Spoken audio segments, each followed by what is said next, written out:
Para entender el origen del conflicto entre Rusia y Ucrania, es necesario regresar a 1991.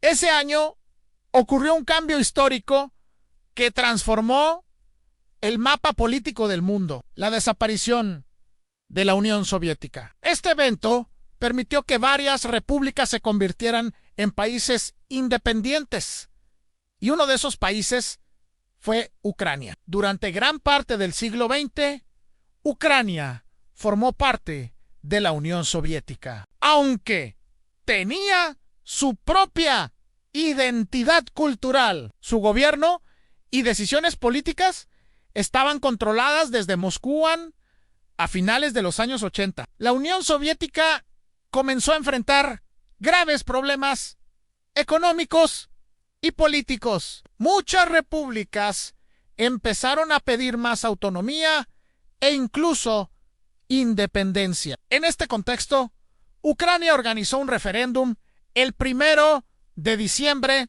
de 1991, donde la población votó para decidir si el país debía convertirse en una nación independiente. El resultado fue claro: más del 90% de los votantes apoyó la independencia. Esto significó que Ucrania dejaría de formar parte del sistema soviético y comenzaría a funcionar como un país soberano. Después de este evento, Ucrania empezó a construir sus propias instituciones políticas y su economía. Sin embargo, la relación con Rusia siguió siendo muy compleja. Ambos países compartían una larga historia, vínculos culturales y económicos. Rusia consideraba a Ucrania una región estratégica para su seguridad e influencia en Europa del Este,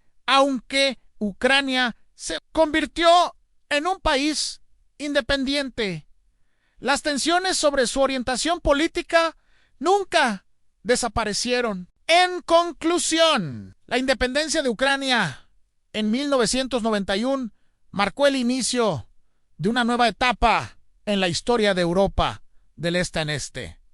Momento fue fundamental porque permitió a Ucrania decidir su propio destino como nación. Sin embargo, también sentó las bases de las tensiones políticas y geopolíticas, aunque contribuirían al conflicto entre Rusia y Ucrania, que el mundo observa hoy. Tras la independencia de Ucrania en 1991, el país heredó uno de los arsenales nucleares más grandes del mundo.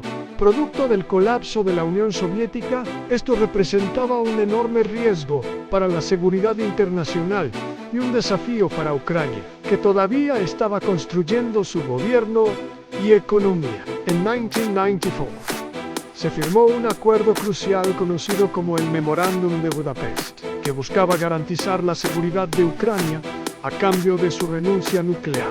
Este momento se convirtió en un punto clave en la historia de las relaciones entre Ucrania y Rusia, firmado también por Estados Unidos y Reino Unido. Su objetivo principal era reducir el riesgo de proliferación nuclear y estabilizar la región. Ucrania aceptó entregar todas sus armas nucleares a Rusia. A cambio, los demás países firmantes prometieron respetar la independencia, soberanía y fronteras de Ucrania, permitiendo que el país se enfocara en su desarrollo. Ucrania esperaba que estas promesas la protegieran de amenazas externas. Sin embargo, no había mecanismos concretos para hacer cumplir dichas garantías. Esto resultó crítico décadas después, cuando Rusia anexó Crimea en 2014 y comenzó a apoyar movimientos separatistas en el este de Ucrania.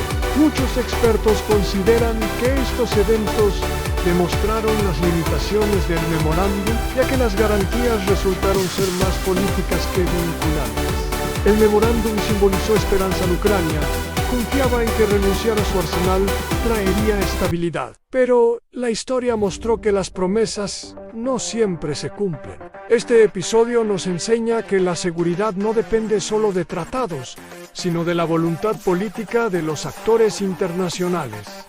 10 años después de la independencia, Ucrania enfrentaba un nuevo desafío político. Las divisiones internas entre quienes buscaban acercarse a Europa y quienes preferían mantener lazos con Rusia se profundizaban. En 2004, este conflicto llegó a un punto crítico con las elecciones presidenciales, marcando el inicio de la Revolución Naranja. La Revolución Naranja comenzó cuando los ciudadanos denunciaron fraude electoral durante las elecciones presidenciales. La población salió a las calles en grandes protestas pacíficas, especialmente en la capital, Kiev, exigiendo elecciones libres y justas. Este movimiento fue llamado Naranja por el color de la campaña del candidato opositor. Durante semanas, millones de ucranianos participaron en manifestaciones, bloqueos y vigilias, demostrando un fuerte sentido de unidad ciudadana. La presión social y política fue tal que el gobierno se vio obligado a repetir las elecciones. Finalmente, el candidato prooccidental ganó, asegurando que Ucrania adoptara un rumbo más cercano a Europa y a la democracia liberal. La Revolución Naranja no solo fue un cambio político, sino también un símbolo de empoderamiento ciudadano. Mostró que la sociedad civil podía influir directamente en la política del país, enfrentando corrupción y defendiendo la transparencia electoral. Sin embargo, también evidenció la profunda división regional entre el oeste proeuropeo y el este, con lazos históricos con Rusia. Esta división sería un factor clave en futuros conflictos y tensiones geopolíticas. En conclusión, la Revolución Naranja de 2004 fue un momento definitorio en la historia de Ucrania. Representó la capacidad del pueblo para influir en la política y cambiar el rumbo del país hacia Occidente. Pero también mostró que las divisiones internas y la influencia rusa seguirían siendo factores determinantes. Este evento sentó las bases de las tensiones geopolíticas que, años después, contribuirían al conflicto actual con Rusia, demostrando que la democracia y la independencia requieren vigilancia y participación activa de la ciudadanía. Tras la Revolución Naranja de 2004, Ucrania vivió un periodo de cambios políticos y divisiones internas. En 2010, el país se enfrentó a otro momento decisivo, a la elección presidencial, que llevó al poder a Viktor Yanukovych, un líder con postura más cercana a Rusia.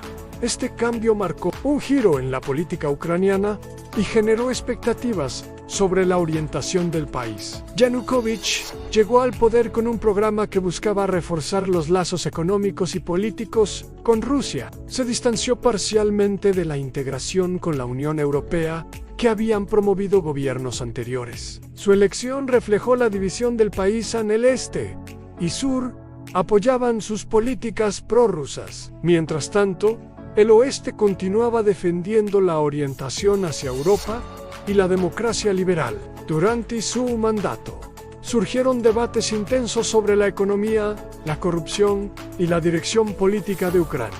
Las decisiones de Yanukovych generaron descontento en sectores que temían que el país se alejara de Occidente. Esta tensión se convirtió en un factor decisivo para los eventos posteriores, incluyendo las masivas protestas del Euromaidán en 2013 a 2014. Además, la presidencia de Yanukovych puso de relieve la influencia de Rusia en la política interna ucraniana. Su relación con Moscú consolidó la percepción de que Ucrania estaba atrapada entre dos orientaciones geopolíticas en Europa y Rusia. La llegada de Viktor Yanukovych al poder en 2010 representó un punto de inflexión en la historia de Ucrania. Su gobierno evidenció la profunda división política del país, preparando el terreno para futuras protestas y conflictos. Este periodo mostró que la dirección de Ucrania no solo dependía de sus ciudadanos, sino también de potencias externas, sentando las bases de los enfrentamientos que marcarían la década siguiente en Europa del Este.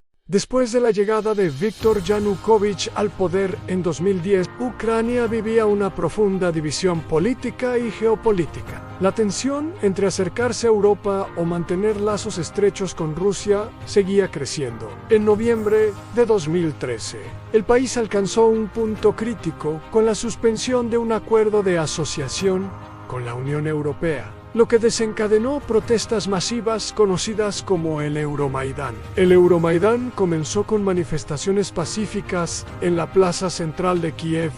Miles de ciudadanos, principalmente jóvenes, exigían transparencia, elecciones libres y un gobierno más cercano a los valores europeos. Sin embargo, con el tiempo, las protestas crecieron en intensidad y número, extendiéndose a otras ciudades del país. El movimiento reflejaba el descontento con la corrupción, la falta de democracia y la influencia rusa en la política ucraniana. Durante la tensión entre manifestantes y fuerzas de seguridad provocó enfrentamientos que dejaron decenas de muertos y cientos de heridos, lo que marcó un punto de no retorno en la política nacional. Finalmente, en febrero de 2014, la presión social y política obligó a Viktor Yanukovych a abandonar Kiev y posteriormente el país. El Parlamento nombró un nuevo gobierno pro-europeo y dio inicio a cambios políticos significativos, acercando a Ucrania a Occidente. No obstante, esta transformación también encendió la reacción de Rusia, que veía amenazados sus intereses estratégicos, especialmente en Crimea y el este del país. Así, el Euromaidán no solo fue un movimiento interno, sino un evento con repercusiones internacionales inmediatas. El Euromaidán fue mucho más que una protesta.